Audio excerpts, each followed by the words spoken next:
മഹത്വമുണ്ടാകട്ടെ. ഈ അനുഗ്രഹീതമായ രാത്രിയിൽ ഈ മഹായോഗത്തിൽ കർത്താവിൻ്റെ വചനം സംസാരിപ്പാൻ ആരോഗ്യവും ആയുസ്സും ബലവും തന്ന പ്രാഗൽഭ്യവും ദൈവകൃപയും പകർന്ന സർവശക്തനായ ദൈവത്തിന് എല്ലാ പുകഴ്ചയും ആരാധനയും സകല മഹത്വവും അറിയിക്കുകയും കർത്താവിന് നന്ദിയോടെ സ്തോത്രം പറയുകയും ചെയ്യുന്നു. ഈ യോഗത്തിന് അധ്യക്ഷത വഹിക്കുന്ന ബഹുമാന്യനായ ദൈവത്തിൻ്റെ ദാസൻ പാസ്റ്റർ P.A. മാത്യു, എനിക്ക് മുൻപിൽ കർത്താവിൻ്റെ വചനം സംസാരിച്ച അനുഗ്രഹീതനായ ദൈവദാസൻ, എൻ്റെ പിന്നാലെ കർത്താവിൻ്റെ ദൂത് കൈമാറാൻ ദൈവം അഭിഷേകം ചെയ്തിരിക്കുന്ന ദൈവഭക്തൻ, ഇന്ത്യ പെന്തക്കോസ്ത് ദൈവസഭയുടെ ജനറൽ എക്സിക്യൂട്ടീവ്സ്, കൗൺസിൽ മെമ്പേഴ്സ്, സ്റ്റേറ്റുകളിൽ കർത്താവിൻ്റെ മഹത്വമുള്ള വേലയ്ക്ക് നേതൃത്വം കൊടുക്കുന്ന ദൈവഭൃത്യന്മാർ, ഇന്ത്യ പെന്തക്കോസ്ത് ദൈവസഭയുടെ പ്രാദേശിക സഭകളിൽ ശുശ്രൂഷിക്കുന്ന അനുഗ്രഹീതരായ ദൈവദാസന്മാർ, അവരുടെയൊക്കെ കുടുംബങ്ങൾ, ദൈവത്തിൻ്റെ സന്നിധിയിലായിരിക്കുന്ന ബഹുമാന്യരായ ദൈവമക്കൾ, ഓൺലൈനിൽ ഞങ്ങളെ വാച്ച് ചെയ്യുന്ന ഞങ്ങളുടെ വാത്സല്യ ശ്രോതാക്കൾ, നിങ്ങൾക്ക് എല്ലാവർക്കും ധന്യനായ യേശുക്രിസ്തുവിൻ്റെ നാമത്തിൽ സന്ധ്യാവന്ദനങ്ങളെ അറിയിക്കുന്നു. ദൈവത്തിൻ്റെ വചനവുമായി നിങ്ങളുടെ മധ്യത്തിൽ ഇങ്ങനെ നിൽക്കുമ്പോൾ ഞാൻ ശുശ്രൂഷിക്കുന്ന IPC ഗവർണർ ഹ്യൂസ്റ്റൺ പ്രാർത്ഥനയിൽ എന്നോട് ഒരുമിച്ച് സഹകരിക്കുന്നുണ്ട്. ആ ദൈവസഭയുടെ ആത്മാർത്ഥമായ സ്നേഹവും ആശംസകളും ഈ മഹായോഗത്തിന് കൈമാറുന്നതിൽ എനിക്ക് സന്തോഷമുണ്ട്. അനുഗ്രഹീതമായ ഒരു സന്ദേശത്തിന് മുൻപിലായിരുന്നല്ലോ വളരെ പ്രാർത്ഥനയോടെ ആയിരിക്കാൻ കർത്താവ് നമുക്കിടയാക്കിയത്. വളരെ കൃത്യമായ വിഭജനം നടത്തി പ്രഭാഷകന്മാർക്ക് നൽകിയിരിക്കുന്ന വിഷയങ്ങളെ ആസ്പദമാക്കി ദൈവത്തിൻ്റെ വചനം ഇവിടെ പങ്കുവെക്കപ്പെടുന്നത് കൊണ്ട് ഒരുപാട് അറിവുകളും പഠനങ്ങളും ദൂതുകളും ഒക്കെ നമുക്ക് ലഭിക്കുവാൻ ഇടയാകുന്നു എന്നത് ഞാൻ നന്ദിയോടെ ഓർക്കുകയാണ്. ദൈവത്തിൻ്റെ വചനം സംസാരിക്കേണ്ടതിന് എന്നോട് ആവശ്യപ്പെട്ടപ്പോൾ ദൈവത്തിൻ്റെ ദൗത്യം, മിസ്സിയോ ഡേ എന്ന വളരെ മനോഹരമായ ഒരു വിഷയമാണ് സംസാരിക്കുവാനായി ആവശ്യപ്പെട്ടത്. 2 വേദഭാഗങ്ങൾ എനിക്ക് നൽകിയുണ്ടായി. ഈ 2 വേദഭാഗങ്ങളും വായിച്ചുകൊണ്ട് പശ്ചാത്തലത്തിനോട് നീതി പുലർത്തി ആ വാക്യങ്ങളിൽ നിന്ന് 4 പ്രധാനപ്പെട്ട ചിന്തകൾ എനിക്ക് അനുവദിക്കപ്പെട്ട സമയത്തിൽ പങ്കുവെച്ച് അവസാനിപ്പിക്കുവാൻ കർത്താവിൽ ഞാൻ ആഗ്രഹിക്കുകയാണ്. 1-ാമത്തെ വാക്യം മത്തായിയുടെ സുവിശേഷം 28-ാം അധ്യായം 18-ാമത്തെ വാക്യം. 2-ാമത്തെ വാക്യം യോഹന്നാന്റെ സുവിശേഷം 15-ാം അധ്യായം 16-ാമത്തെ വാക്യം. ശബ്ദമുയർത്തി ദയവായി വായിക്കാമല്ലോ. യേശു അടുത്തു ചെന്നു, സ്വർഗത്തിലും ഭൂമിയിലും സകല അധികാരവും എനിക്ക് നൽകപ്പെട്ടിരിക്കുന്നു. യജമാനൻ ചെയ്യുന്നത് ദാസൻ അറിയായക കൊണ്ട് ഞാൻ നിങ്ങളെ ദാസന്മാർ എന്ന് ഇനി പറയുന്നില്ല. ഞാൻ എൻ്റെ പിതാവിനോട് കേട്ടതെല്ലാം നിങ്ങളോട് അറിയിച്ചത് കൊണ്ട് നിങ്ങളെ സ്നേഹിതന്മാർ എന്ന് പറഞ്ഞിരിക്കുന്നു. അടുത്ത പദം, നിങ്ങൾ എന്നെ തിരഞ്ഞെടുത്തു എന്നല്ല, ഞാൻ നിങ്ങളെ തിരഞ്ഞെടുത്തു, നിങ്ങൾ പോയി ഫലം കായ്ക്കേണ്ടതിനും നിങ്ങളുടെ ഫലം നിലനിൽക്കേണ്ടതിനും നിങ്ങളെ ആക്കി വെച്ചും ഇരിക്കുന്നു. നിങ്ങൾ എന്റെ നാമത്തിൽ പിതാവിനോട് അപേക്ഷിക്കും. നമ്മുടെ കർത്താവായ യേശുക്രിസ്തുവിന്റെ 2 പ്രധാനപ്പെട്ട ഗൗരവമായ പ്രസ്താവനകളാണ് നമ്മൾ വായിച്ചത്. ലോക ചരിത്രത്തിലെ ഏറ്റവും വലിയ സംഭവമാണ് കർത്താവായ യേശുക്രിസ്തുവിന്റെ ഉയർപ്പെന്ന് പറയുന്നത്. യേശുക്രിസ്തു മരണത്തെ ജയിച്ചു, പാതാളത്തെ തോൽപ്പിച്ചു. മരണത്തിന് അവനെ പിടിച്ചു വെക്കാൻ കഴിഞ്ഞില്ല എന്ന് തിരുവെഴുത്ത് പഠിപ്പിക്കുന്നുണ്ട്. യേശുവിന്റെ ഉയർപ്പാണ് നാം ഒരുമിച്ച് ഇങ്ങനെ കൂടി വരുവാൻ കാരണമായത് എന്നതിന് തർക്കമില്ല. യേശുവിന്റെ അത്ഭുതങ്ങളോ യേശുവിന്റെ പ്രസംഗങ്ങളോ കർത്താവായ യേശുക്രിസ്തുവിന്റെ അത്ഭുത പ്രവർത്തികളോ ഒന്നുമല്ല ഈ മഹനീയമായ ശുശ്രൂഷയ്ക്ക് ചുമരുകൊടുക്കുവാൻ നമ്മെ പ്രാപ്തമാക്കിയത്. ഒരൊറ്റ കാരണമാണ് ഇങ്ങനെയൊരു കൂടിവരവിനും ഈ സുവിശേഷ ദൗത്യത്തിനും നമ്മെ നിയോഗിച്ചത് എന്ന് നാം മറക്കരുത്.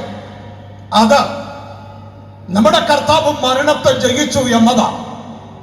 അതിനപ്പുറത്തൊരു സന്ദേശമില്ല. യേശു മരണത്തെ ജയിച്ചു. നമ്മുടെ കർത്താവ് മരണത്തെ ജയിച്ചു, ഉയർത്തെഴുന്നേറ്റു എന്നൊക്കെ പറയുമ്പോൾ കർത്താവിന്റെ ദൗത്യത്തോട് ചേർത്ത് വെച്ചുകൊണ്ട് വേണം ഈ വിഷയത്തിലേക്ക് നമ്മൾ പ്രവേശിക്കുവാൻ. നമ്മുടെ കർത്താവായ യേശുക്രിസ്തുവിന്റെ ഉയർപ്പിന് ശേഷം തന്റെ ശിഷ്യവൃന്ദത്തെ നമ്മുടെ കർത്താവ് കണ്ടുമുട്ടുകയാണ്. യേശുവിന്റെ കൂടെ പോയ തന്റെ ശിഷ്യന്മാരെല്ലാവരും വളരെ ഭയചകിതരായിരിക്കുകയാണ്. യെരുശലേമിൽ എന്ത് ചെയ്യണമെന്നറിയാതെ ഭയചകിതരായിരിക്കുന്ന യേശു കർത്താവിന്റെ ശിഷ്യന്മാർ, അവരുടെ കർത്താവ് ആദ്യമേ പറഞ്ഞ ഒരു കാര്യം ഇങ്ങനെയാണ്. 26-ാം അധ്യായത്തിൽ യേശു പറഞ്ഞു, ഇന്ന് രാത്രി നിങ്ങൾ എല്ലാവരും എങ്കിൽ നിന്ന് ഇടറിപ്പോകും, ഇടയനെ വെട്ടും, ആടുകൾ ചിതറിപ്പോകുമെന്ന് എഴുതിയിരിക്കുന്നുവല്ലോ. പക്ഷേ ഞാൻ ഉയർത്തെഴുന്നേറ്റ ശേഷം നിങ്ങൾ ഗലീലയ്ക്ക് പോകണമെന്ന് യേശു തന്റെ ശിഷ്യന്മാരോട് ആവശ്യപ്പെടുകയുണ്ടായി. 26-ാം അധ്യായത്തിൽ ഇത് പറഞ്ഞത് തന്നെ 28-ാം അധ്യായത്തിൽ 2 പ്രാവശ്യം ആവർത്തിക്കുന്നു നമ്മൾ വായിക്കുന്നു. ഒന്ന്, യേശുവിന്റെ കല്ലറയ്ക്കലെത്തിയ സഹോദരിമാരുടെ ദൂതന്മാര് കൊടുത്ത ദൂത്, നിങ്ങൾ ഗലീലയ്ക്ക് പോകണം. യേശു അവരെ എതിരേറ്റു വരുമ്പോൾ ഈ സഹോദരിമാരോട് യേശു കർത്താവ് പറഞ്ഞത് അങ്ങനെയാണ്, നിങ്ങൾ ഗലീലയ്ക്ക് പോകാൻ എന്റെ ശിഷ്യന്മാരോട് പറയണം. അങ്ങനെ യേശുവിന്റെ ഈ സന്ദേശം ശിരസ വഹിച്ചുകൊണ്ട് ഗലീലയിലേക്ക് പോകുന്ന യേശു കർത്താവിന്റെ ശിഷ്യന്മാർ. എന്താ ഗലീലയുടെ പ്രത്യേകത? യെരുശലേമിൽ വെച്ച് 2-ലധികം പ്രാവശ്യം യേശു തന്റെ ശിഷ്യന്മാരെ കണ്ടതല്ലേ, പിന്നെ എന്തിന് ഗലീലയിലേക്ക് പോകണം?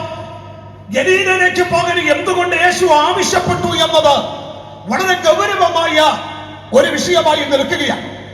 വിശദീകരണങ്ങൾ ഒഴിവാക്കേണ്ടത് കൊണ്ട് ഞാൻ വളരെ പെട്ടെന്ന് 1-2 ചിന്തകൾ പറഞ്ഞ് ഈ ദൂതിലേക്ക് പ്രവേശിക്കുവാൻ ആഗ്രഹിക്കുക. യേശുക്രിസ്തു തന്റെ ശിഷ്യന്മാരോട് നിങ്ങൾ ഗലീലയ്ക്ക് പോകണമെന്ന് പറയുമ്പോൾ കർത്താവിന്റെ ഹൃദയത്തിനകത്ത് കൃത്യമായ ചില പ്ലാനുകളുണ്ട്. ഒരു മഹാനിയോഗം കൈമാറി കൊടുക്കാൻ ഒരു വലിയ ജനസമൂഹത്തെ മുൻപിൽ കണ്ടുകൊണ്ട് ഈ ശിഷ്യവൃന്ദത്തോട് യെരുശലേമിൽ നിന്ന് ഗലീലയിലേക്ക് പോകാൻ യേശു ആവശ്യപ്പെടുകയാണ്. ഗലീലയിലേക്ക് എത്തുമ്പോൾ അവിടെ കേവലം 11 പേര് മാത്രമല്ല, ചുരുങ്ങിയത് 500-ലധികം ആളുകൾ ഈ ഗലീലയിലും പ്രാന്തപ്രദേശങ്ങളിലും യേശുക്രിസ്തുവിന്റെ ശുശ്രൂഷയുടെ പങ്കാളികളാണ്. അവര് കർത്താവിന്റെ അത്ഭുതം കണ്ടിട്ടുണ്ട്, യേശുവിന്റെ പ്രസംഗം കേട്ടിട്ടുണ്ട്, അവർ ഒരുപാട് കർത്താവിനോട് ഒരുമിച്ച് നടന്നിട്ടുണ്ട്. അങ്ങനെ കർത്താവിനെ കണ്ടുമുട്ടിയ, കർത്താവിനെ മനസ്സിലാക്കിയ ഒരുപാട് ആളുകൾ ഈ ഗലീലയിലും പ്രാന്തപ്രദേശങ്ങളിലുമുണ്ട്. യേശു കർത്താവ് ഈ മഹാനിയോഗം 11 പേർക്ക് മാത്രം കൈമാറി കൊടുക്കേണ്ടതല്ലെന്ന് യേശുവിന് നല്ലതുപോലെ അറിയാം. അതുകൊണ്ട് യേശു പറഞ്ഞു, നിങ്ങൾ ഗലീലയ്ക്ക് ചെല്ലുക. ഗലീലയിൽ കൂടി വരുന്ന ഒരു വലിയ ജനവിഭാഗത്തിന് ഈ മഹാനിയോഗം കൈമാറി കൊടുക്കണമെന്ന് യേശു കർത്താവ് ആഗ്രഹിക്കുക. അങ്ങനെ വരുമ്പോൾ അവിടെ ഒരു ചിന്ത പങ്കുവെക്കാതെ മുന്നോട്ട് പോകാനാവില്ല. ആടയാഭരണങ്ങൾ ധരിച്ചുകൊണ്ട് ദന്തമന്ദിരങ്ങളിൽ പാർക്കുന്ന, ആർഭാടപൂർവം ജീവിക്കുന്ന ഒരു കൂട്ടം ആളുകൾക്ക് കൈമാറി കൊടുത്ത ഒരു സന്ദേശമോ നിയോഗവും അല്ല സുവിശേഷ സന്ദേശം എന്ന് പറയുന്നത്. ഈ നിയോഗം പ്രാപിപ്പാൻ ഭാഗ്യം ലഭിച്ച സാധാരണക്കാരായ ദൈവമക്കൾക്കായി ഞാൻ എന്റെ ദൈവത്തിന് സ്തോത്രം പറയുന്നു. ഇതുപോലൊരു ഭാഗ്യം ദൈവം നമുക്ക് തന്നതുകൊണ്ട് കർത്താവിന് സ്തോത്രം ചെയ്യാൻ കഴിയുന്നവരെല്ലാം ദൈവത്തിന് സ്തോത്രം ചെയ്യാൻ ഇടയാകണം. അപ്പൊ ഈ ശിഷ്യന്മാർ ഗലീലയിലേക്ക് വരികയാണ്. നിങ്ങൾ അവരെ ശ്രദ്ധിക്കണം. ഗലീലയിൽ വലിയ പ്രതീക്ഷയോടെയാണ് വരുന്നത്. യെരുശലേമിന് വലിയ പ്രതികൂലങ്ങളാണ്, അവിടെ ആക്രമണങ്ങളും വലിയ പ്രതിസന്ധികളും അവർ അനുഭവിക്കുന്നു. എന്നാൽ ഗലീലയിൽ ഇത്തരത്തിലുള്ള പ്രതിസന്ധികളില്ല, ഇങ്ങനെയുള്ള ആക്രമണങ്ങളില്ല.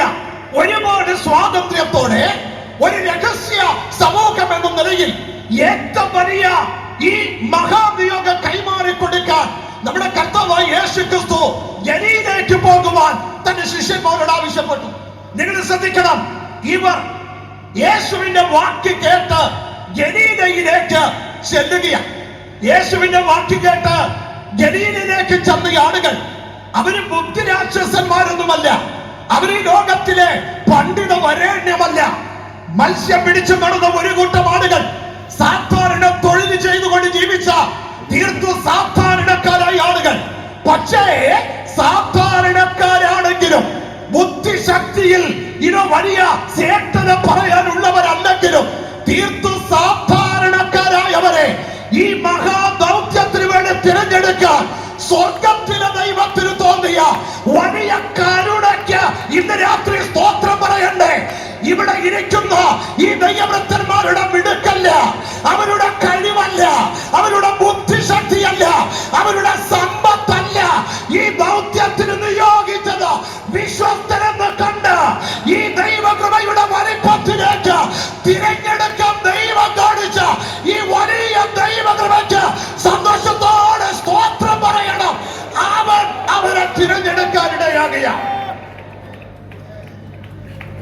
ഈ ആളുകൾ യേശുവിന്റെ സന്ദേശം കേട്ട് വാക്ക് കേട്ട് അവര് ഗലീലയിലെത്തി. അതാണ് മറ്റൊരു മനോഹരമായ ചിന്ത. അവര് ഗലീലയിലേക്ക് എത്തുമ്പോൾ ഒരൊറ്റ കാര്യമേ അവർക്ക് അവിടെ ശ്രദ്ധിക്കേണ്ടതായിട്ടുള്ളൂ. വേറൊന്നും അവരെ കർത്താവ് അവരിൽ നിന്ന് പ്രതീക്ഷിച്ചില്ല. അവരുടെ കഴിവോ അവരുടെ സമ്പത്തോ അവരുടെ പ്രാധാന്യമോ അവർക്ക് ഈ ലോകത്തിലുള്ള പദവികളൊന്നും വിഷയമല്ല. ഒരേ ഒരു കാര്യം, കർത്താവിന്റെ ശുശ്രൂഷയ്ക്ക് വേണ്ടി ലഭ്യതയുള്ളവരായി മാറുക. ഇന്ന് രാത്രിയും യേശു കാക്കുന്നത് ലഭ്യതയ്ക്ക് വേണ്ടിയാണ്.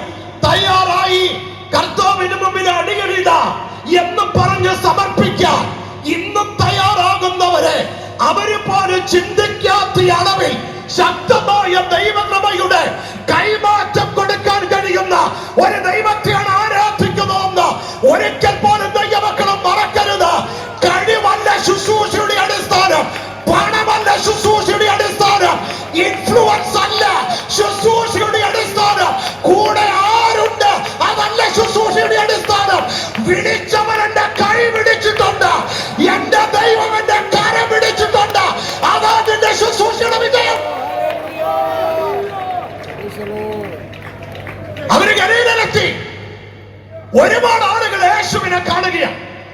യേശുവിനെ കണ്ടുകൊണ്ട് അടുത്തു വന്ന ആളുകൾ 17 വാക്യത്തിലൊക്കെ വരുമ്പോൾ 28 വാക്യത്തിലേക്ക് വരുമ്പോൾ സുവിശേഷകനായി മത്തായി ഇങ്ങനെ എഴുതി വെക്കുന്നു: ചിലർ അടുത്തു വന്ന് യേശുവിനെ നമസ്കരിച്ചു, ആരാധിച്ചു, മറ്റ് ചിലർ സംശയിച്ചു എന്നാണ് എഴുതുന്നത്. ഒരു മഹാനിയോഗം എന്നൊക്കെ പറയുന്നത് പോലെയുള്ള ഒരു വലിയ സംഭവം നടക്കുമ്പോ അതിനെ റെക്കോർഡ് ചെയ്യുന്ന സുവിശേഷകനായ മത്തായി യേശുവിന്റെ ഉയർപ്പും അവരെ ആവേശത്തേരിൽ ആറോടിക്കേണ്ടതിന് അങ്ങനെയുള്ള എഴുത്തൊക്കെയാണ് എഴുതുന്നത്. പിന്നെ എന്തുകൊണ്ട് ചിലര് സംശയിച്ചെന്ന് പറയണം? ശ്രദ്ധിക്കണം, യേശുവിനെ കണ്ട ആളുകൾ എല്ലാവരും ഇതിനു മുമ്പ് ഉയർത്തെഴുന്നേറ്റ് യേശുവിനെ കണ്ടിട്ടില്ല. ഒരുപക്ഷെ ശിഷ്യന്മാരെ കണ്ടു കാണും, ചില സഹോദരിമാരെ കണ്ടു കാണണം. ഈ കൂടി വന്ന് എല്ലാവരും കണ്ടിട്ടില്ല. അവര് ഇവൻ യേശു തന്നെയോ ഉയർത്തെഴുന്നേറ്റവനോ എന്ന് സംശയിച്ച് കാണണം. അതുകൊണ്ടാണ് മത്തായി എഴുതുന്നത്: ചിലർ അവനെ ആരാധിച്ചു, ചിലർ അവനെ സംശയിച്ചു. പക്ഷെ അവിടെയും എനിക്കൊരു ദൂത് കൈമാറാനുണ്ട്. തിരുവഴുത്തിന്റെ പ്രത്യേകത എന്ന് പറയുന്നത് കേവലം ചില യാഥാർത്ഥ്യങ്ങളെ മാത്രം അതിന്റെ ആവേശത്തിലേക്ക് കൊണ്ടുവരേണ്ടതിന് എഴുതി അവസാനിപ്പിച്ച പുസ്തകമല്ല. മനുഷ്യന്റെ ഹൃദയത്തിന്റെ വികാരങ്ങളെയും അവന്റെ വിചാരങ്ങളെയും ഉള്ളതുപോലെ മനസ്സിലാക്കി അതിനെ സത്യമായി റെക്കോർഡ് ചെയ്ത ഒരു പുസ്തകം ഉലകത്തിലുണ്ടെങ്കിൽ എന്റെ കയ്യിലിരിക്കുന്ന ഈ വിശുദ്ധ വേദ പുസ്തകമെന്ന് അകത്ത് ബോധ്യമുള്ളവരെല്ലാം ആ പുസ്തകം കയ്യിലെടുത്ത് ദൈവത്തിന് സ്തോത്രം പറയണം. ഇതാണ് സത്യം. ഈ ഇതുപോലൊരു സത്യലോകത്തിലില്ല. ഒരുപാട് പേരോട് ഈ പുസ്തകം സംസാരിച്ചിട്ടുണ്ട്. ഒരുപാട് പേരെ രൂപാന്തരപ്പെടുത്തിയിട്ടുണ്ട്. ഒരുപാട് പേരെ മാറ്റിമറിച്ചിട്ടുണ്ട്. ഇന്ന് രാത്രി ഈ വചനം ഞാൻ പറയുമ്പോ ഈ പുസ്തകത്തിന് ഇന്ന് ശക്തിയുണ്ട്. ഈ പുസ്തകത്തിന് അധികാരമുണ്ട്. ഇത് ദൈവത്തിന്റെ വചനമെന്ന് മാറോട് ചേർത്ത് പിടിച്ച് ആത്മാവിൽ സ്തോത്രം ചെയ്യാൻ കഴിയുന്ന സകല ദൈവമക്കൾക്കായും ഞാൻ എന്റെ ദൈവത്തിന് സ്തോത്രം പറയുന്നു. ഇതാണ് ദൈവത്തിന്റെ വചനമെന്നത് മറക്കരുത്. ഞാൻ അതോതിലേക്ക് വരികയാണ്. 4 ചിന്തകൾ എനിക്ക് കൈമാറണം. ചിന്ത ദൗത്യത്തോടുള്ള ബന്ധത്തിൽ ഒന്നാമത്തെ പ്രധാനപ്പെട്ട ചിന്ത, ദൗത്യം ആധികാരികമാണ്. മറ്റൊരു ഭാഷയിൽ പറഞ്ഞാൽ God's mission is authoritative. ആധികാരികമാണ് ദൈവത്തിന്റെ മിഷൻ എന്ന് പറയുന്നു. യേശു തന്നെ അടുക്കൽ വന്നിരിക്കുന്ന ഗലീലയിലുള്ള ഈ ആളുകളെ മുഴുവൻ കണ്ടിട്ട് അവരോട് കർത്താവ് പറയുന്ന ഏറ്റവും പ്രധാനപ്പെട്ട ഒന്നാമത്തെ കാര്യം, സ്വർഗത്തിലും ഭൂമിയിലും സകല അധികാരവും എനിക്ക് നൽകപ്പെട്ടിരിക്കുന്നു. സുവിശേഷ വേല എന്ന് പറയുന്നത് ഒരു മനുഷ്യൻ കൈമാറി തന്നതല്ല, ഒരു പ്രസ്ഥാനം തന്നതല്ല. ഈ വേലയെന്ന് ഓർക്കണം, ഇത് സ്വർഗത്തിന്റെ വകയാ, ഇത് ദൈവത്തിന്റെ വകയാ. പ്രസ്ഥാനത്തിന് തിരിച്ചെടുക്കാൻ പറ്റും, മനുഷ്യന് കൈപിൻവലിക്കാൻ പറ്റും. പക്ഷെ വേല തന്നത് ഉയരത്തിൽ നിന്നാണെങ്കിൽ പ്രസ്ഥാനം പിൻവലിച്ചാലും ഓർഗനൈസേഷൻ പിൻവലിച്ചാലും സപ്പോർട്ട് പിൻവലിച്ചാലും വിളിച്ചവൻ വിശ്വസ്തനെന്ന് അകത്ത് ബോധ്യമുണ്ടെങ്കിൽ പറയണം, ഇത് മനുഷ്യന്റെ അല്ല, ഇത് സ്വർഗത്തിന്റെ വകയാ. ഇത് ദൈവത്തിന്റെ വകയാ. യേശു പറഞ്ഞു, സ്വർഗത്തിലും ഭൂമിയിലും സകല അധികാരം എനിക്ക് നൽകപ്പെട്ടിരിക്കുന്നു. കർത്താവ് അധികാരം കൊടുത്ത കർത്താവിന് അധികാരത്തിന്റെ മഹത്വം ഇവരെ ഓർപ്പിക്കാൻ പോകുക. ഉപയോഗിക്കുന്ന ഗ്രീക്ക് പദം എക്സൂസിയ എന്നൊരു പദമാണ്. എന്താ എക്സൂസിയ എന്ന് പറഞ്ഞാൽ അർത്ഥം എപ്പോൾ വേണമെങ്കിലും എന്തും ചെയ്യാൻ കഴിയുന്ന സ്വാതന്ത്ര്യത്തിനാണ് എക്സൂസിയ എന്ന യവനായ പദത്തിന്റെ അർത്ഥം. യേശുക്രിസ്തുവിന്റെ പ്രത്യേകത തന്നെയാ. എന്ത് വേണമെങ്കിലും എപ്പോൾ വേണമെങ്കിലും ആർക്കു വേണ്ടിയും ചെയ്യാൻ കഴിയുന്ന അധികാരമുള്ള ഒരു കർത്താവാണ് ഇന്ന് രാത്രി ഇവിടെ ഉള്ളതെന്നോർത്ത് ഞാൻ എന്റെ ദൈവത്തിന് സ്തോത്രം പറയുക. കർത്താവിന്റെ അധികാരത്തെ കുറിച്ച് സുവിശേഷകന്മാർ മനോഹരമായി വിശദീകരിക്കുന്നുണ്ട്. യേശുവിന്റെ അധികാരത്തിന്റെ പ്രത്യേകത എന്താ? യേശുവിന് രോഗത്തിന്റെ മേൽ അധികാരമുണ്ടായിരുന്നു. അവൻ കുരുടന്റെ കണ്ണു തുറന്നു, അവൻ ചെകിടന്റെ കാതു തുറന്നു, അവൻ മുടന്തനെ നടക്കുമാറാക്കി, അവൻ കുഷ്ഠരോഗിയെ സൗഖ്യമാക്കി. യേശുവിന് രോഗത്തിന്റെ മേൽ അധികാരമുണ്ട്. ഇന്ന് രാത്രി ഈ 12 ആവരിക്കുന്ന ദൈവത്തിന്റെ അധികാരമുള്ള സാന്നിധ്യത്തെ ആത്മാവിൽ കാണാൻ കഴിയുന്ന ഒരുപാട് ദൈവമക്കൾക്കും പറയാൻ കഴിയുന്ന ഒരു പ്രധാനപ്പെട്ട കാര്യം, അവന്റെ കരം തൊട്ടത് അനുഭവിച്ചിട്ട് ഇന്ന് രാത്രി ഈ യോഗത്തിൽ ഈ 12 ഇരിക്കുന്നത് വിശ്വാസത്തെ രോഗസൗഖ്യം പ്രാപിച്ചവർ ഇതിനകത്തുണ്ടെന്ന് എനിക്കറിയാം. വചന ശുശ്രൂഷയുടെ മധ്യത്തിൽ ആത്മാവിന്റെ ശക്തി വ്യാപരിപ്പിച്ചപ്പോൾ ദൈവകരത്തിന്റെ വലിപ്പം കണ്ടവർ ഈ 12 ഇരിപ്പുണ്ട്, ഈ സ്റ്റേജിൽ ഇരിപ്പുണ്ട്. അവന് രോഗത്തിന്റെ മേൽ അധികാരമുള്ള യേശുവാ. കർത്താവിന് രോഗത്തിന്റെ മേൽ അധികാരമുണ്ട്. ഇങ്ങനെ പറയുമ്പോ തുടങ്ങിയ ഒത്തിരി കാര്യങ്ങൾ പറയാനുണ്ട്. 2, യേശുവിന് ഭൂതങ്ങളുടെ മേൽ അധികാരമുണ്ട്. ദേശത്തെ 6000 ഭൂതങ്ങൾ ബാധിച്ച ഒരു മനുഷ്യന്റെ കഥ നമ്മൾ വായിക്കുന്നു. ഭൂതങ്ങളുടെ മേൽ യേശുവിന് അധികാരം. നമ്മുടെ കർത്താവിന് പ്രകൃതിയുടെ മേൽ അധികാരമുണ്ട്. യേശുവിന് മരണത്തിന്റെ മേൽ അധികാരമുണ്ട്.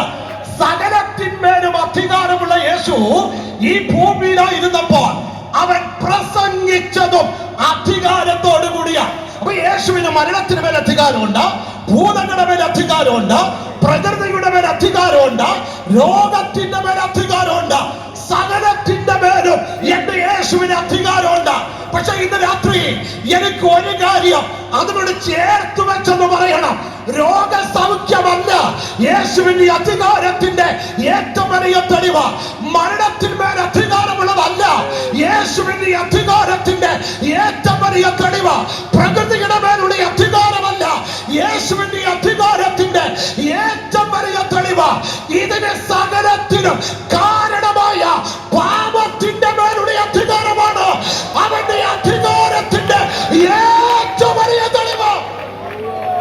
അത് തെളിയിക്കണമെങ്കിൽ നമ്മുടെ കർത്താവായ യേശു ക്രിസ്തുവിന്റെ അടുക്കൽ വന്ന 4 പേര് മനുഷ്യരെ പക്ഷപാത രോഗി അവനെ ചുമന്നുകൊണ്ട് യേശുവിന്റെ അടുക്കൽ വന്നു. യേശുവിന്റെ അടുക്കൽ വന്ന ആ മനുഷ്യനെ നോക്കി യേശു പറഞ്ഞത്, നിന്റെ പാപങ്ങൾ ഞാൻ മോചിച്ചു തന്നിരിക്കുന്നു. ആളുകളൊക്കെ അടക്കം പറയാൻ തുടങ്ങി.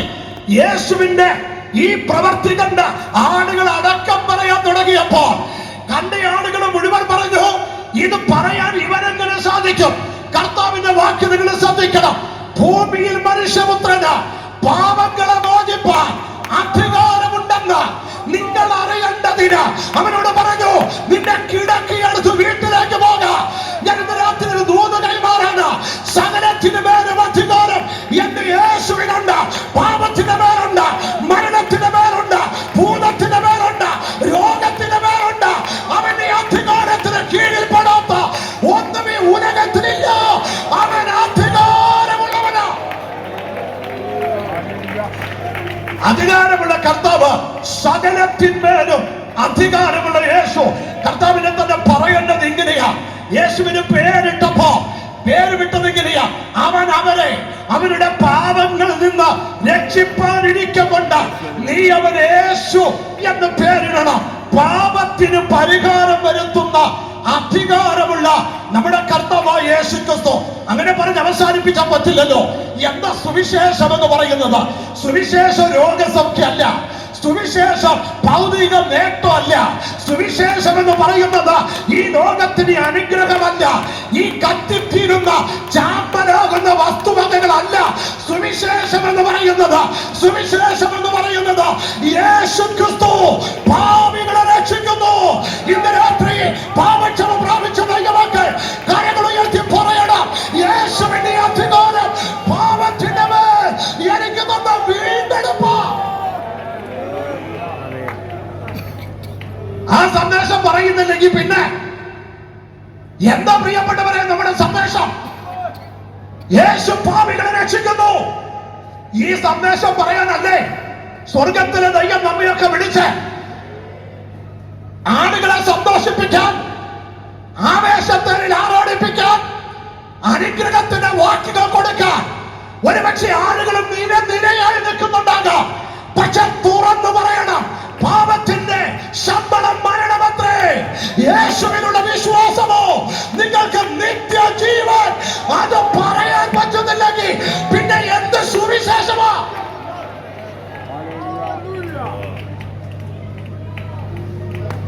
സുവിശേഷത്തിന് ശക്തിയുണ്ട്.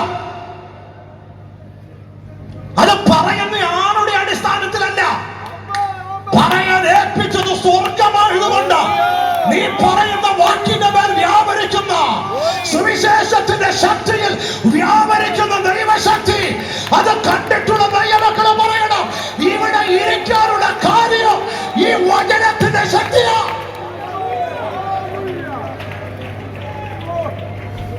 ഇത് നമ്മൾ മനസ്സിലാക്കാത്തല്ലേ പ്രശ്നം.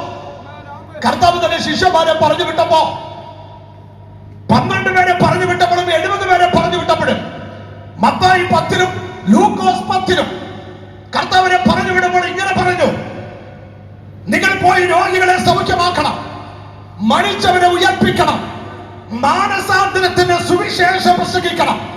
ലൂക്കോസ് എഴുതി വരുമ്പോൾ ചേർത്തിട്ട് ഇങ്ങനെ ഒരു കാര്യം പറഞ്ഞു, പാമ്പുകളെയും തേളുകളെയും ശത്രുവിന്റെ സകല ബലത്തെയും ചവിട്ടുവാൻ ഞാൻ നിങ്ങൾക്ക് അധികാരം തരുന്നു. കർത്താവ് പറഞ്ഞു, സ്വർഗത്തിനും ഭൂമിയിലും സകല അധികാരം എനിക്ക് നൽകപ്പെട്ടിരിക്കുന്നു. കർത്താവിന് വേണ്ടി ഇറങ്ങി പുറപ്പെട്ട സകല വിശുദ്ധന്മാരും അറിയണം, പാമ്പുകളെയും തേളുകളെയും ശത്രുവിന്റെ ബലത്തെയും ചവിട്ടാൻ അധികാരമുള്ളവരായിട്ട് ഈ പുസ്തകം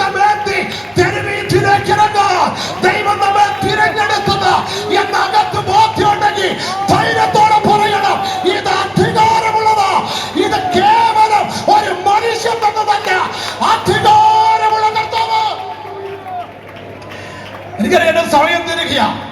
ഒരാഴ്ച കൂടെ പറഞ്ഞ് അവസാനിപ്പിക്കാനേ പറ്റൂ. അധികാരമുള്ള കർത്താവ്. സുവിശേഷത്തിന്റെ പ്രത്യേകത അതാ.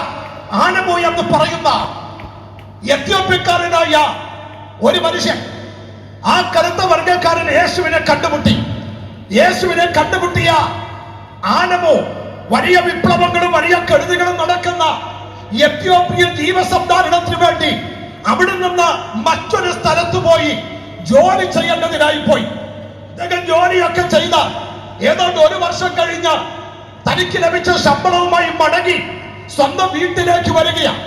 പോരുന്ന വഴിയിൽ അദ്ദേഹത്തെ ആക്രമിച്ച വഴിയിൽ പതിയിരുന്ന കൊള്ളക്കാർ താൻ സമ്പാദിച്ച പണം മുഴുവൻ എടുത്തുകൊണ്ടുപോയി. ആനവന് വലിയ നിരാശ തോന്നി. ഞാൻ പ്രാർത്ഥിക്കുന്നവനാ, ഞാൻ ദൈവത്തെ അറിഞ്ഞവനാ, ഞാൻ രക്ഷിക്കപ്പെട്ടവനാ. എന്റെ ഈ അവസ്ഥ എത്ര പരിതാപകരമാ. എന്റെ പണം മുഴുവൻ പോയില്ലേ, എന്റെ അധ്വാനം മുഴുവൻ വൃഥാവായില്ലേ, എന്തൊരവസ്ഥയാ. വല്ലാതെ സങ്കടപ്പെട്ട ആനമോ തൊട്ടടുത്തുണ്ടായിരുന്ന ഒരു മന്ത്രവാദിയുടെ അടുക്കലേക്ക് ആളുകൾ പറഞ്ഞതനുസരിച്ച് കയറി ചെന്നു. ഈ ആനമോ ഈ മന്ത്രവാദിയുടെ അടുക്കലേക്ക് കയറി ചെന്നപ്പോ പീഠത്തിന് മുമ്പിൽ ചമ്രപ്പടിയിട്ടിരുന്ന ഈ മന്ത്രവാദി അദ്ദേഹത്തോടൊരു ചോദ്യം, നീ ആരാ? ആനമോ പറഞ്ഞു, എന്റെ പണം നഷ്ടപ്പെട്ടു, ആരാണെന്നറിയില്ല, കൊള്ളയടിച്ചു കൊണ്ടുപോയി, ഞാൻ വല്ലാതെ സങ്കടത്തിലാ, എനിക്ക് എന്റെ പണം തിരിച്ചു ലഭിക്കണം. മന്ത്രവാദിക്ക് ഇതൊന്നും കേൾക്കണ്ട. മന്ത്രവാദി വീണ്ടും ചോദിച്ചു, നീ ആരാ? നീ ഇവിടെ വന്നപ്പോ മുതൽ എന്റെ ഈ പൂജയുടെ ശക്തി കുറയുന്നു, എനിക്കൊന്നും ഇത് ക്രമീകരിക്കാൻ പറ്റുന്നില്ല, നീ ആരാ? ആവർത്തിച്ചു ചോദിച്ചപ്പോൾ ആനന്ദവിന്റെ ഹൃദയത്തിനകത്ത് അവൻ വായിച്ച വചനം, ദൈവത്തിന്റെ ആത്മാവ് അവനെ ഓർപ്പിക്കാൻ തുടങ്ങി. പാമ്പുകളെയും തേളുകളെയും ശത്രുവിന്റെ സകല ബലത്തെയും കവിട്ട് ഞാൻ നിനക്ക് അധികാരം തരുന്നു. ആ മന്ത്രവാദശാലയിൽ നിന്നുകൊണ്ട് മന്ത്രവാദിയോട് യേശുവിനെ കുറിച്ച് പറഞ്ഞു. അവിടെ വെച്ച് അവൻ യേശുവിനെ സ്വീകരിച്ചു. ഇന്ന് രാത്രി ഒരു ദൂത് കൈമാറാനാ. നീ പറയുന്നത് കെട്ടുകഥയല്ല, നീ പറയുന്നത് ഒരാളുടെ കണ്ടുപിടുത്തമല്ല. ആകാശത്തിന് കീഴെ ഭൂമിക്ക് മീതെ ഒരേ ഒരു നാമം, അത് യേശുവിന്റെ നാമം, വേറെ ഒരു നാമമില്ല. ഇന്ന് രാത്രി കർത്താവിന് സ്തോത്രം ചെയ്യാൻ പറ്റുമെങ്കിൽ എന്റെ മേൽ പകർന്നിരിക്കുന്ന ഈ അധികാരം, എന്റെ മേൽ ദൈവം തന്നിരിക്കുന്ന കൃപ, മന്ത്രവാദ ശാരദയ്ക്ക് കീഴടക്കാൻ പറ്റില്ല. ആഭിചാര ക്രിയകൾക്ക് അതിനെ തല്ലിക്കെടുത്താൻ പറ്റില്ല. ഇത് സ്വർഗത്തിന്റെ അധികാരം. കർത്താവിന്റെ വേലയ്ക്ക് വീട് ലഭിച്ചവരെ, ഇത് സ്വർഗത്തിന്റെ അധികാരം.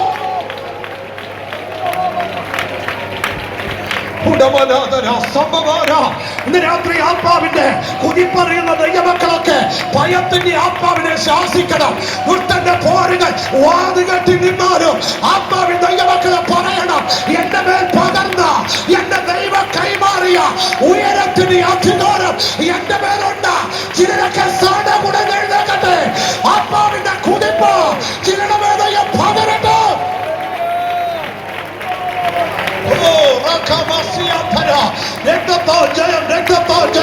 എനിക്കറിയാം ദൈവത്തിന്റെ ആത്മാവിന്റെ വ്യാപാരം അനുഭവിക്കുന്ന ദൈവമക്കൾ ഇന്ന് രാത്രി ആത്മാവിൽ പറയണം, ഒരു അന്ധകാര വ്യാപാരത്തിനും യേശുവിന്റെ അധികാരത്തെ ചോദ്യം ചെയ്യാനാവില്ല. ഒരു ദുഷ്ടന്റെ ക്രിയയ്ക്കും യേശുവിന്റെ അധികാരത്തിനെതിരെ കൈ ഉയർത്താൻ പറ്റില്ല. സ്വർഗത്തിനും ഭൂമിയിലും സകല അധികാരവും എനിക്ക് നൽകപ്പെട്ടിരിക്കുന്നു.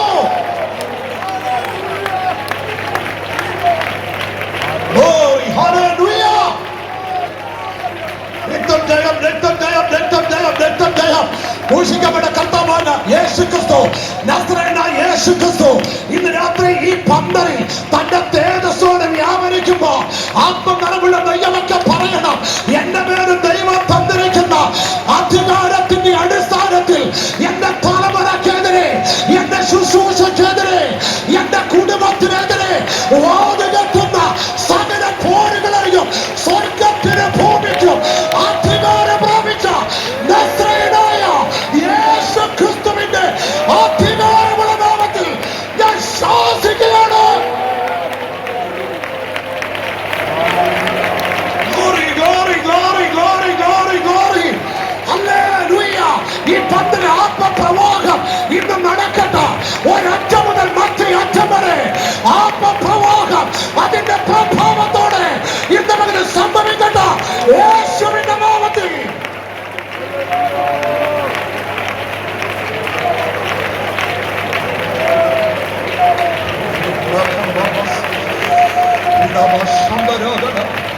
രക്തം ജയം, രക്തം ജയം, രക്തം ജയം.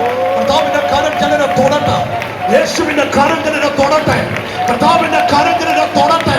ജനനെ കർത്താവ് ഒന്ന് പോക്കി എടുക്കട്ടെ. കുടഞ്ഞുപോയ മുടങ്കാലുകളെ, ആടിപ്പോയ ഏപ്പുകളെയൊക്കെ കർത്താവ് ജനത്തിനെ തൊട്ട ഇന്ന് പോക്കി എടുക്കട്ടെ.